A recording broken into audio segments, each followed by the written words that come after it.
Tenemos en Génesis, en el capítulo 3, versos 1-13.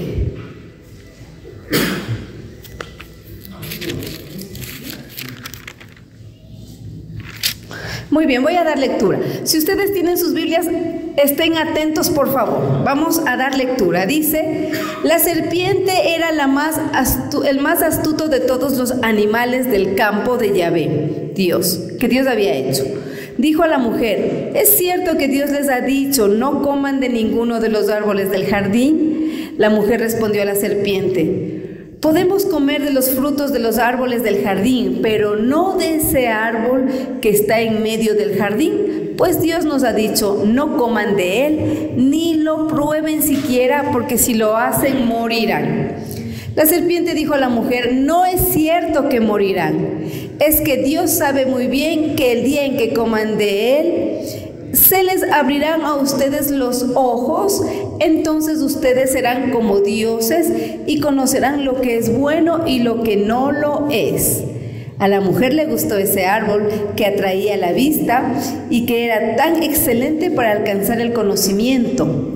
Tomó de su fruto y se lo comió y le dio también a su marido, que andaba con ella, quien también lo comió. Entonces se le abrieron los ojos y ambos se dieron cuenta de que estaban desnudos. Cosieron pues unas hojas de higuera y se hicieron unos taparrabos. Oyeron después la voz de Yahvé, Dios, que se paseaba por el jardín a la hora de la brisa de la tarde. El hombre y su mujer se escondieron entre los árboles del jardín para que Yahvé, Dios, no los viera. Yahvé llamó al hombre y le dijo: ¿dónde estás? Este contestó: he oído tu voz en el jardín y tuve miedo porque estoy desnudo y por eso me escondí. Yahvé Dios replicó: ¿quién te ha hecho ver que estabas desnudo? ¿Has comido acaso del árbol que te prohibí? El hombre respondió: la mujer que pusiste a mi lado me dio el árbol y comí. Yahvé dijo a la mujer: ¿qué has hecho? La mujer respondió: la serpiente me engañó y he comido. Palabra de Dios. Te alabamos, Señor. Este es un momento muy importante en la historia de la salvación, porque se rompe esa amistad con Dios, porque se rompe esa confianza, lo que todo Dios nos ha dado. Y tenemos nosotros que entender ¿qué es pecado? Porque el tema de hoy es ¿qué es el pecado? Cuando nosotros no vivimos una vida en el Espíritu, podemos estar cometiendo muchos pecados y muchas veces no somos conscientes, porque no sabemos ni siquiera qué es pecado. Entonces hoy vamos a descubrir, tanto literalmente como de una manera más entendible, lo que es el pecado. El pecado va a decir que es la acción de la persona donde pierde la gracia espiritual y le hace enemigo de Dios. Es una palabra fuerte. Dice que el pecado es la acción que realiza una persona donde pierde la gracia espiritual y se hace enemigo de Dios. ¿Alguno de ustedes quiere ser enemigo de Dios? No, ¿verdad? No, dice el hermano que va enemigo de Dios, enemigo de mi Creador.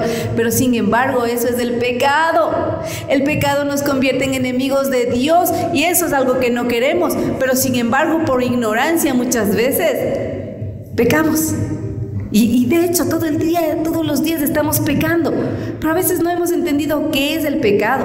Primer concepto. El pecado se nos retira la gracia espiritual y nos hace enemigos de Dios. Nos va a decir también que es un acto contrario a la razón. El pecado es un acto contrario a la razón. El pecado significa errar, significa equivocarse, significa desviarse. El pecado también viene del latín que dice peccatum, que es un delito, que es una falta. El pecado es una infracción moral. Si nosotros somos personas que manejamos un auto y nos pasamos del semáforo que dice en rojo, comete una infracción, ¿verdad? ¿Infracción de qué es? De tránsito. Y cometer pecado es, dice, una infracción moral. ¿Quién nos pondrá una multa? Eso nos pasa, que como no nos ponen multa, seguimos pecando, ¿cierto? Una infracción moral, eso es lo que es el pecado. También nos va a decir que el pecado es apartarse de Dios, que es la vida, y por tanto entrar en muerte. Mire cuántos conceptos hay de pecado. Sí, ¿cuál es el que más me asustó a mí? El que más me asustó a mí es esa que dice que nos volvemos enemigos de Dios. Ese me asustó. Y también me asustó ese que dice que como Dios es vida y yo me aparto de Dios, entonces entro en estado de muerte. Entonces, hermanos que están en este seminario de vida, primero tenemos que entender qué es el pecado y cómo es que yo, tal vez sin darme cuenta, estoy cometiendo pecado. Estoy ofendiendo a Dios, estoy rompiendo la gracia que Dios me ha dado y estoy separándome de Dios. Entendiendo que sí, ya les quedó claro qué es el pecado. Qué susto, ¿verdad? Sí da susto. Cuando nosotros no entendemos qué es el pecado, les cuento. Una hermanita me decía a mí, del grupo de oración, que ella se fue a confesar de una situación personal.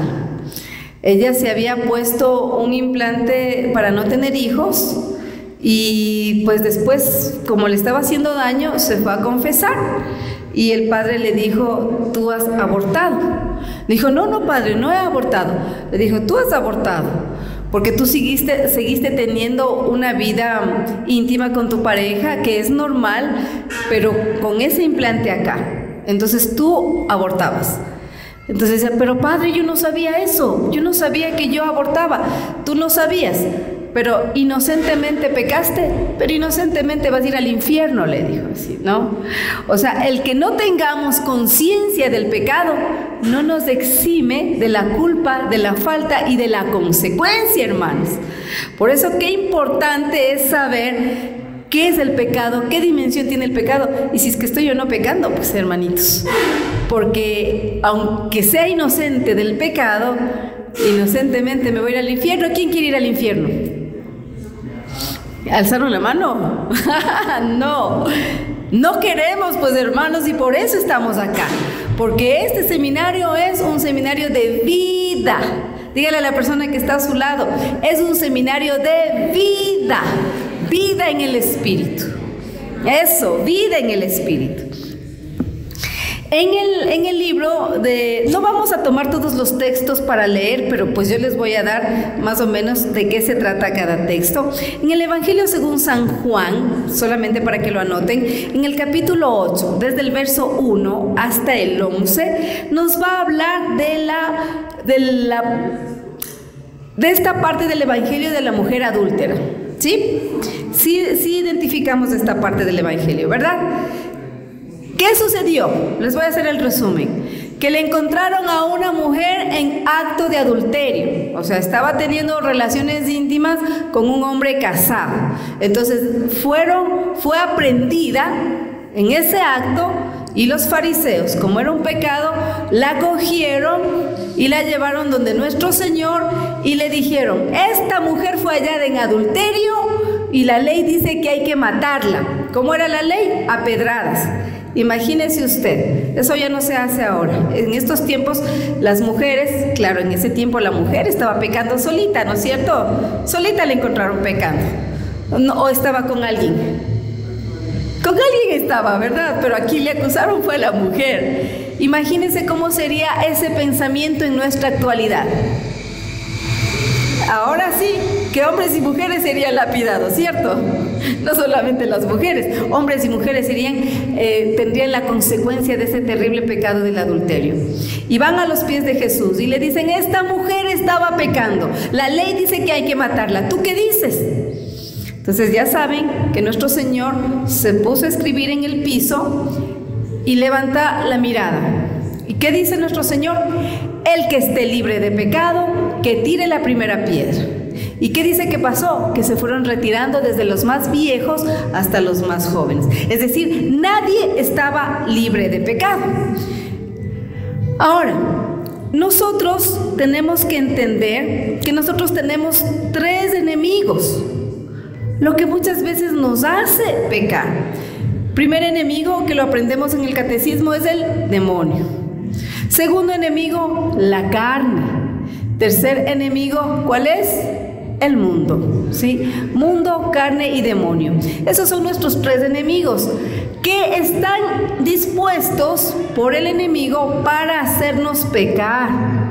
¿A través de qué? A través de la tentación.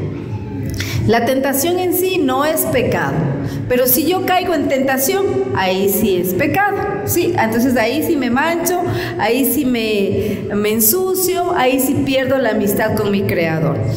Entonces, cuando yo empiezo a caer en pecado, empiezan a suceder en mí muchas situaciones, ¿no? Empiezo a tener culpa, empiezo a tener vergüenza, empiezo a tener un alejamiento de Dios porque siento vergüenza, porque siento culpa.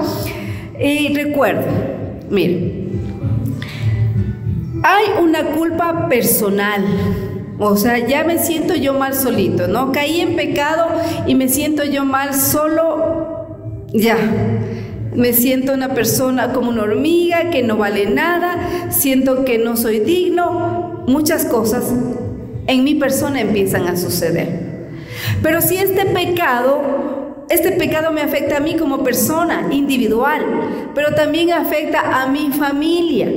Si vamos a hablar del pecado del adulterio, como nos dice en el Evangelio, ¿qué pasa cuando se evidencia un adulterio en una pareja? ¿Qué pasa? Se quiebra. El hogar se quiebra, el esposo o la esposa se van, los hijos empiezan a sufrir, tanto psicológicamente como personalmente e incluso biológicamente se dan enfermedades. Porque el pecado de la persona afectó personalmente y afectó familiarmente. También nos afecta en nuestra relación con Dios, se rompe esa relación con Dios. Y de hecho también va a romper esa relación que yo tengo con la iglesia, ¿no? O sea, en mi asistencia a la iglesia también se rompe esa relación.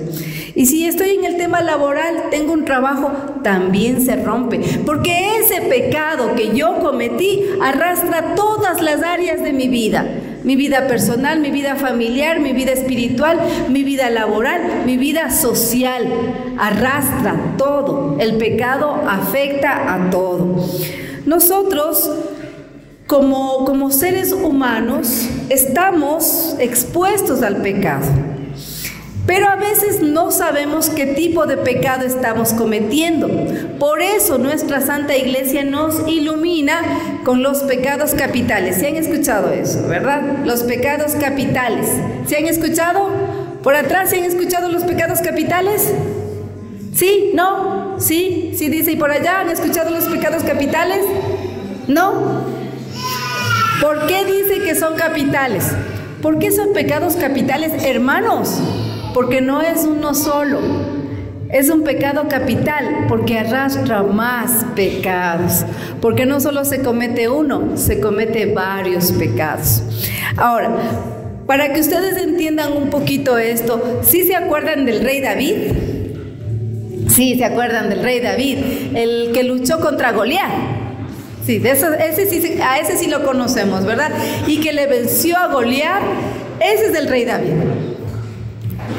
El rey David cometió varios pecados. A ver, ¿cómo es esto? El rey David cometió varios pecados y les voy a empezar señalando cuál. Primero, el pecado de la pereza. Porque siendo un rey que era conquistador y que ganó muchas guerras, se acomodó y dijo, hoy no voy a luchar. El rey David dijo, hoy no voy a luchar, y se quedó acostadito en sus aposentos, y como desde sus aposentos tenía un gran ventanal, adivinen qué. Vio a Betsabé, una mujer hermosa que se estaba bañando por un patio ahí cercano a sus aposentos, a su palacio, y ya le entró el deseo por una mujer casada. ¿Sí? Primer pecado, la pereza. Segundo pecado, la lujuria. ¿Por qué? Porque él estaba pensando en otra mujer que no era su esposa y en otra mujer que era esposa de otro hombre. ¿Sí? Después de eso comete el tercer pecado, que es el pecado del adulterio. La Betsabé no se podía negar porque ella era una súbdita. Era una súbdita, y pues el rey le mandó a llamar, y ahí se cometió el pecado del adulterio. Como no pudo tapar este pecado, ¿qué fue a hacer? Fue a mandar a matar al esposo de Betsabé. ¿Cuántos pecados lleva cometiendo? 4, ¿verdad? 4 lleva cometiendo. Y después de que ya tiene la muerte, ¿cuál fue la consecuencia terrible que pagó David? Betsabé, su esposa, estaba embarazada, y a través del profeta Natán, Dios le habla y le dice lo que ha hecho, y como consecuencia se muere su primer hijo con Betsabé. La consecuencia, hermanos, del pecado es la muerte. Así nos va a decir la palabra de Dios. Y en este pasaje de la Biblia del rey David vamos a entender eso. O sea, ¿por qué son pecados capitales? Porque no es uno solo. Porque el pecado que cometo yo siempre arrastra otros pecados más. Por eso se llaman pecados capitales, porque no es uno solo. Y vamos a refrescar la mente de pronto, ¿no? De pronto nos hemos olvidado. A ver, ¿quién me dice un pecado capital? Uno. Pereza. La gula. La avaricia. Ya. La envidia, muy bien. Hay 7 capitales. Ya la tenemos. ¿Cuál más? La lujuria, la soberbia, la ira. Sí, 7 pecados capitales. Los otros también son pecados, pero todos los otros se hacen como raíces, se van expandiendo a raíz de estos. Ya voy a repetir. La soberbia.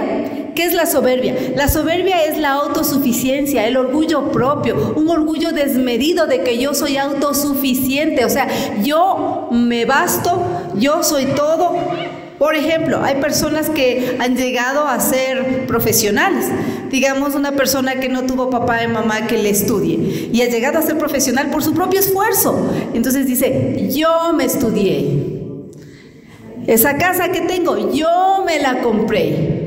Ese carro que tengo, yo me lo compré. ¿Qué es eso? Eso es orgullo desmedido y soberbia, porque no tiene la humildad de decir, gracias a Dios. Gracias a Dios que yo me pude estudiar. Gracias a Dios que me pude comprar la casita, que me pude comprar el carrito. Eso es humildad. La virtud que contrapone a la soberbia es la humildad. Entonces ya vamos entendiendo, ¿no? De pronto a veces podemos ser soberbios y nos hemos dado cuenta, y no nos hemos dado cuenta. La lujuria. ¿Cuál es este pecado de la lujuria?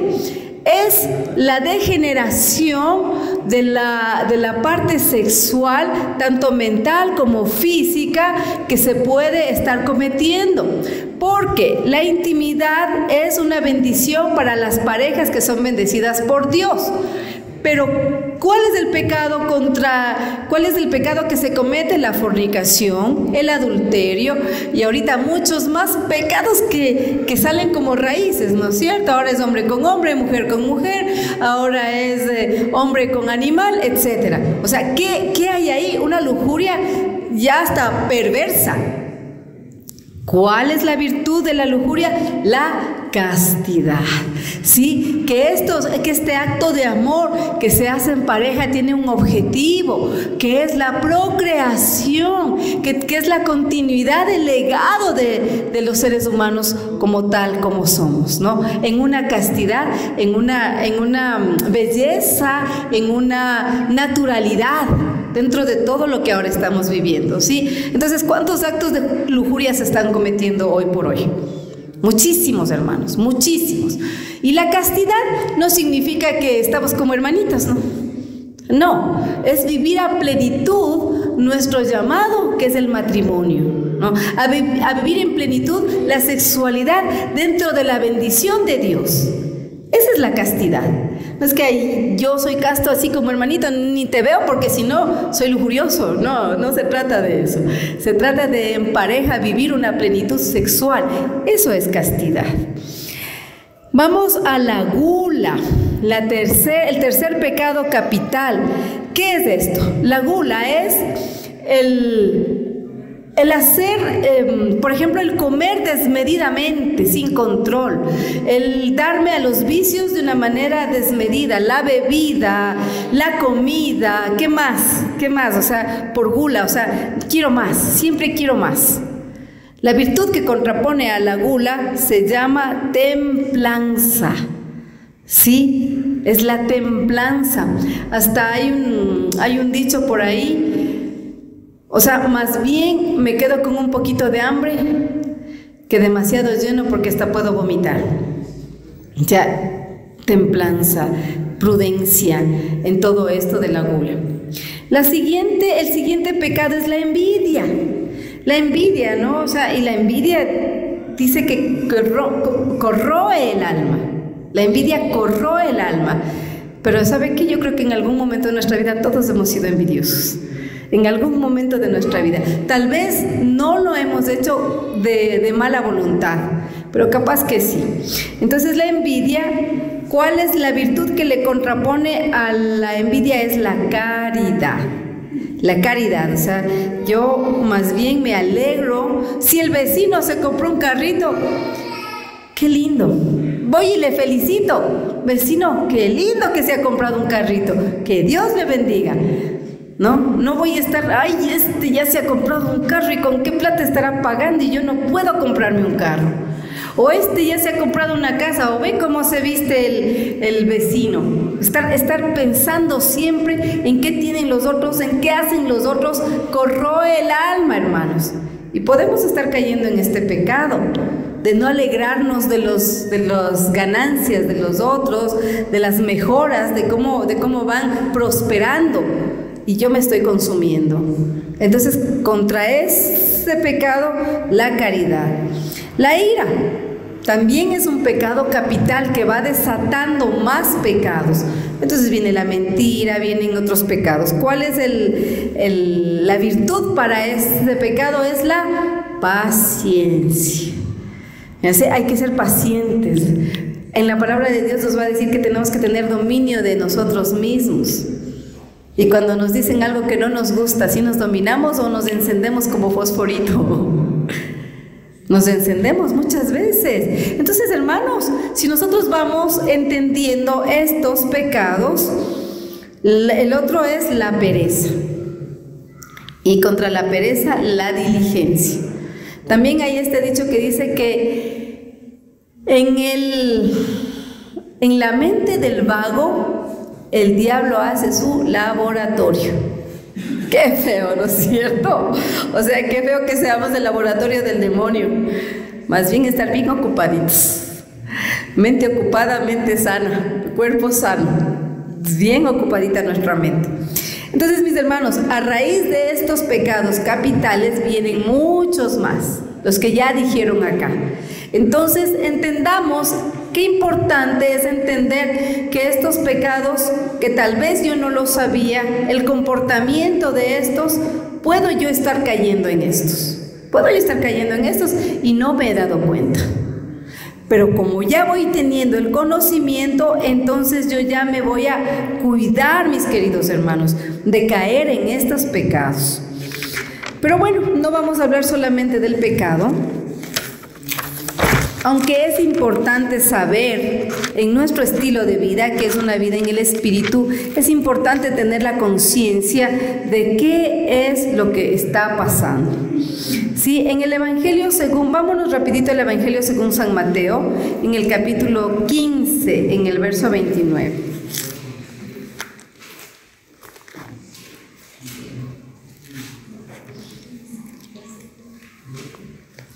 Y a veces nos asusta. Sí, la verdad, yo vi una película.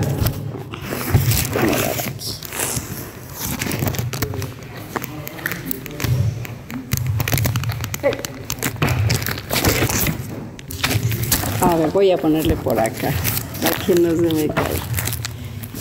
Ahora sí. Vi una película que se trataba de un superhéroe, pero ahí los 7 pecados capitales tomaban forma y eran unos monstruos, eran horribles. Entonces yo creo que sí, a veces necesitamos eso, ver cómo serían, ¿no? Que se presentaran ante nosotros así con esa figura, ¿cómo es? De un monstruo. Y creo que a veces esa figura es necesaria para que nosotros entendamos lo oscuro, lo feo y lo grave de estar cometiendo pecado. En el Evangelio según San Mateo, en el capítulo 15 en adelante, vamos a hablar sobre los frutos. Mateo 15.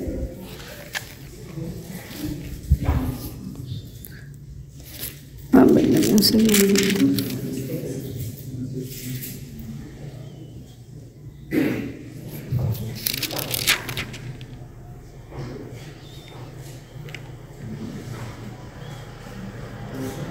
Ya.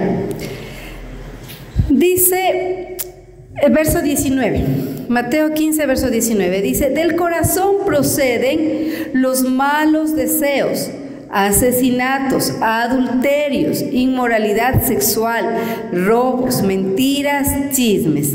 Estas son las cosas que hacen impuro al hombre. Pero el comer sin lavarse las manos no hace impuro al hombre. Palabra del Señor. Gloria a ti, Señor Jesús. Bueno, aquí nos da, ya precisamente nos da a nosotros las acciones que hacen impuro al hombre. Y nos va a decir también en la palabra de Dios que de un árbol bueno solo pueden salir frutos buenos y que de un árbol malo no pueden salir frutos malos. El pecado, hermanos, a nosotros nos esclaviza. ¿Cómo nos esclaviza? En el caso de mi papacito, él a los 19 años cayó, digamos que antes decíamos vicios, pero ahora desde la parte espiritual entendemos que no era un vicio, sino que era un pecado, una atadura. Ya está considerado como una enfermedad, porque el pecado, mis hermanos, nos esclaviza. Y mi papacito empezó a salir con sus amigos del trabajo desde los 19 añitos, por lo cual empezó él a tomar trago desde los 19 añitos. Y por tanto se fue desarrollando una enfermedad que después de años entendimos que era una enfermedad y que había que tratarle como un enfermo a mi papacito. Él era alcohólico crónico. Él llegó al extremo de pasar como esos, ¿se han visto en el mercado a los borrachitos que están tirados?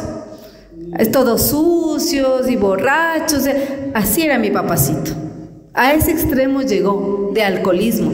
Él perdió sus casas, sus terrenos, su trabajo y perdió hasta el nombre, mis hermanos. ¿Por qué? Porque estaba atado al pecado del alcoholismo, que en un inicio eso fue como un vicio, después fue una enfermedad, después él era un esclavo del alcoholismo.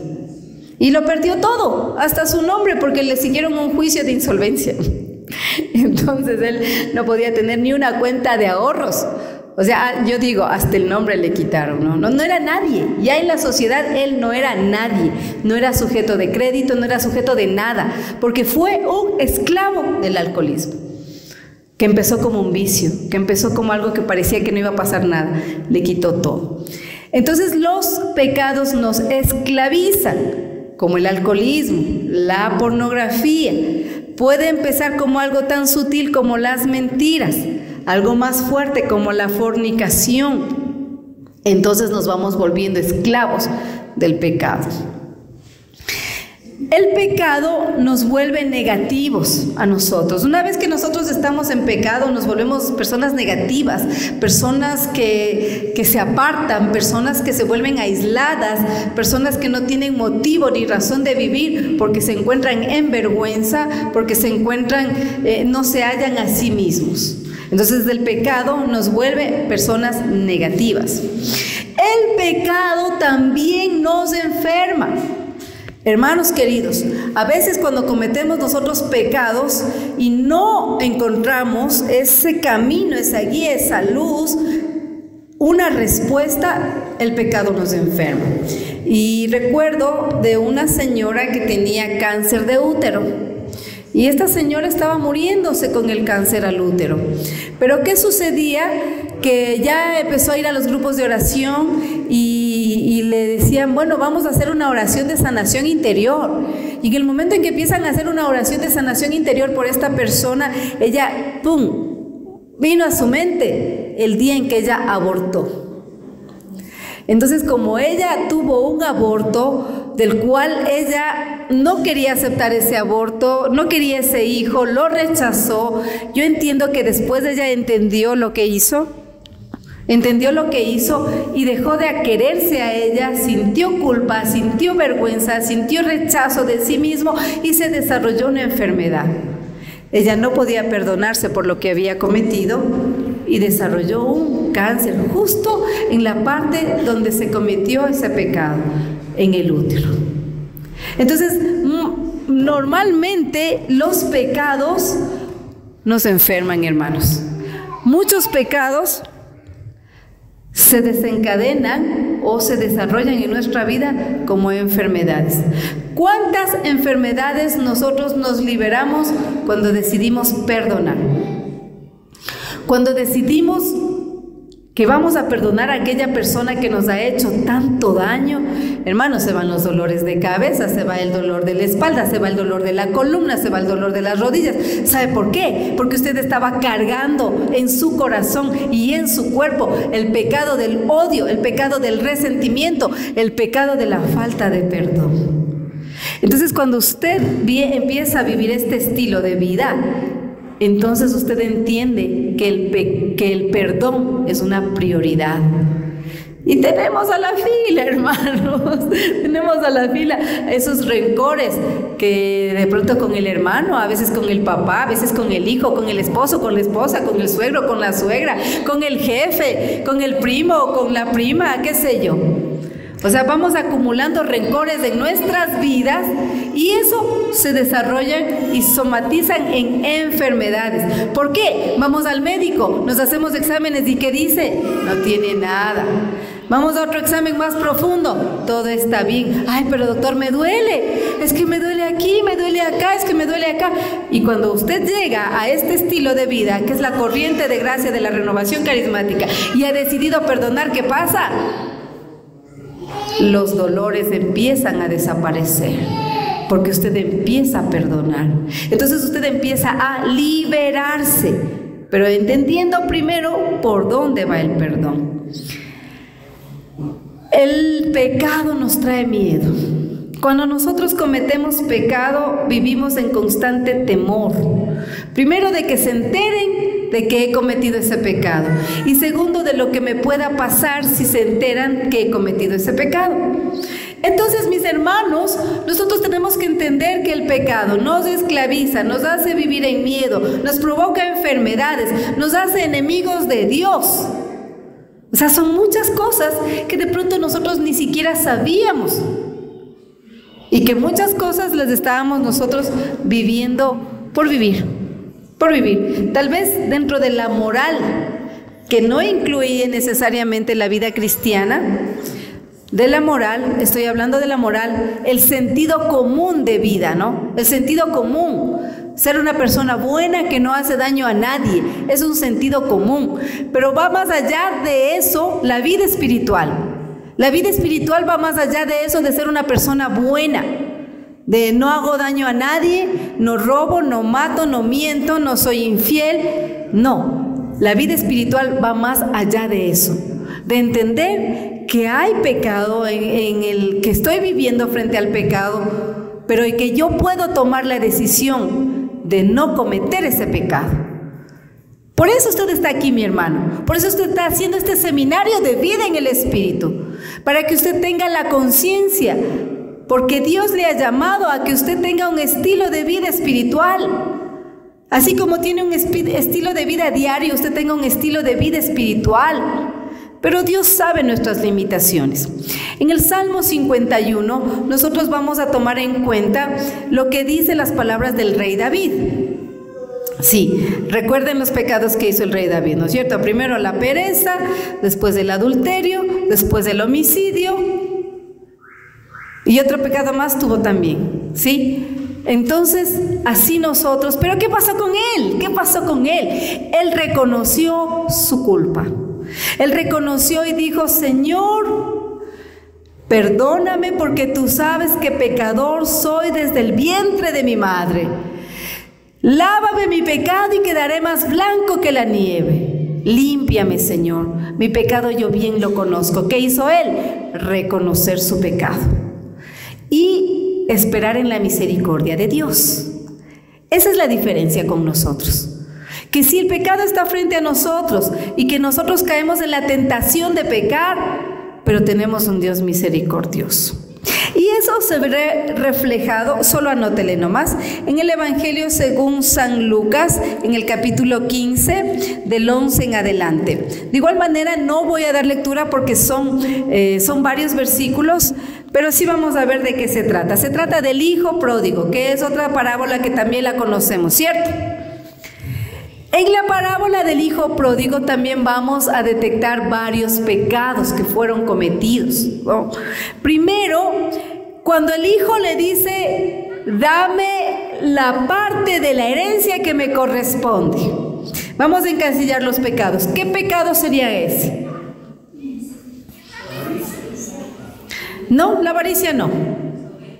La soberbia, exacto, la soberbia. El hijo se sintió autosuficiente, ya no necesita del padre.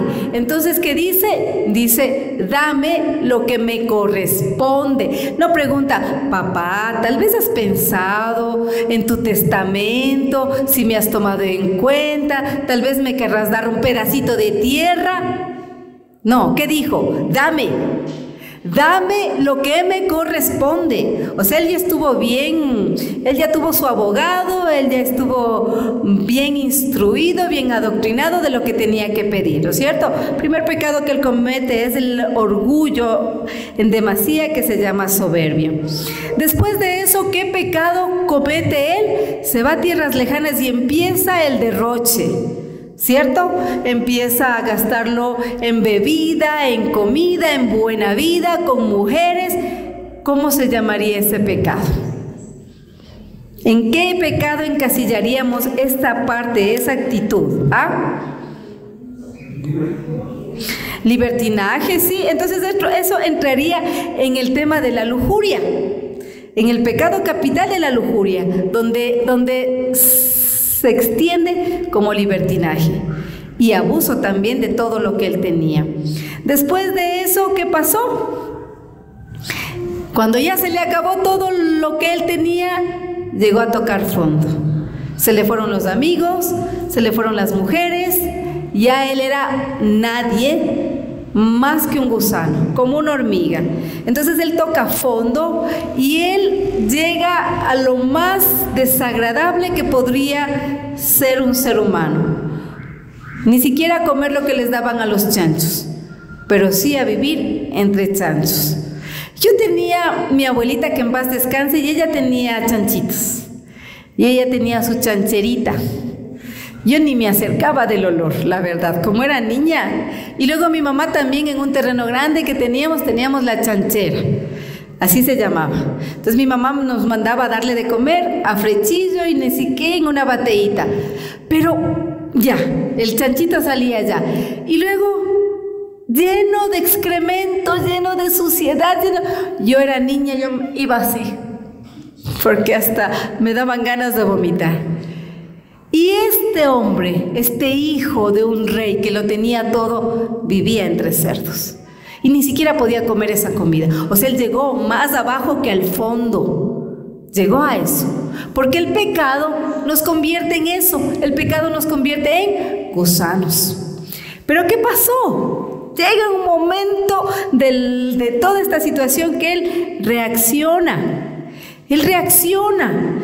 O sea, ¿cómo es posible si yo, donde mi padre hasta los empleados viven mejor que yo? No. Medita. Entra esa misericordia a su vida y dice yo, me levantaré, dice la palabra, ¿no? Me levantaré y toma una decisión. E iré a la casa de mi padre y le diré, pecado contra ti, ya no merezco ser hijo tuyo, nos va a decir la palabra. Pero él toma la decisión. Entonces, ese es un ejemplo para nuestra vida. Hermanos, si nosotros hemos estado viviendo en pecado, veamos la imagen de ejemplo para nuestra vida. Reconocer que él estaba mal. Él reconoció que estaba mal y luego tomó una decisión de cambio de vida. Y de hecho regresó donde su padre en humillación. Él se humilló ante su padre y le dijo, no merezco ser hijo tuyo. Yo me he portado mal, fui soberbio, fui orgulloso, fui atrevido. Porque imagínense un hijo que le diga, bueno, dame lo que tengo, lo que merezco, ¿no? Entonces, todas estas situaciones pueden relacionarse a nuestra vida y darnos cuenta. Pero ¿qué es lo que pasó? Él regresa, ¿no? Regresa tomando toda esa decisión. ¿Y quién le recibió? Un padre amoroso, un padre misericordioso, un padre que se alegró, que hasta hizo una fiesta por lo alto cuando llegó su hijo. Después de haber derrochado la fortuna, después de haberse maltratado a sí mismo, porque vea, estando entre los puercos yo pienso que hasta enfermo ha de haber regresado, ¿no es cierto? Hasta enfermo, ¿con cuántas enfermedades no habrá regresado? Pero así le recibe el Padre. Ahora nosotros, ¿dónde recibimos esa misericordia? Ustedes ya lo saben, ¿verdad? En el sacramento de sucesión, dice. En el sacramento de la reconciliación. Y qué bendición, porque en ese tiempo no había el sacramento, pues imagínense. Entonces nosotros tenemos una gran bendición, tenemos esta maravillosa oportunidad de la reconciliación, del sacramento de la reconciliación. Quiero leerles una bonita historia. Ustedes que ya han hecho el seminario tienen que tener el librito. Sí tienen todos el librito, ¿verdad? ¿Sí? A ver, levante su librito. Eso, por atrás.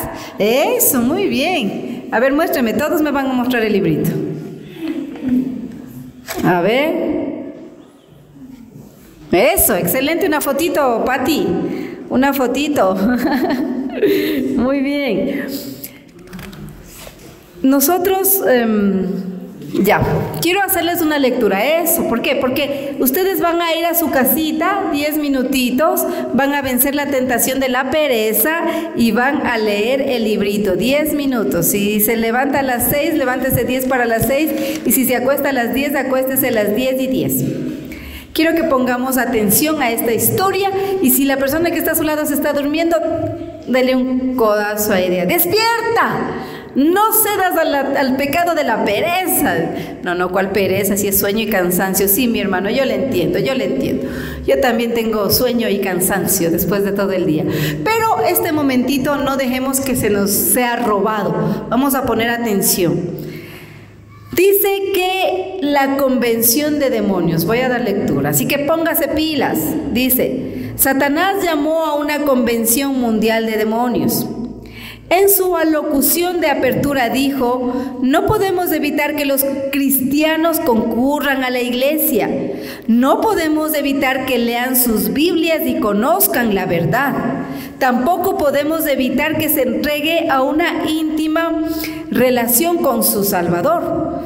Cuando llegan a esa situación con Jesús, nuestro poder sobre ellos se rompe. Así que dejémosles concurrir a sus iglesias, dejémosles tener sus reuniones sociales y cenas, pero robémosles el tiempo. Así no tendrán oportunidad de desarrollar una relación con Jesucristo.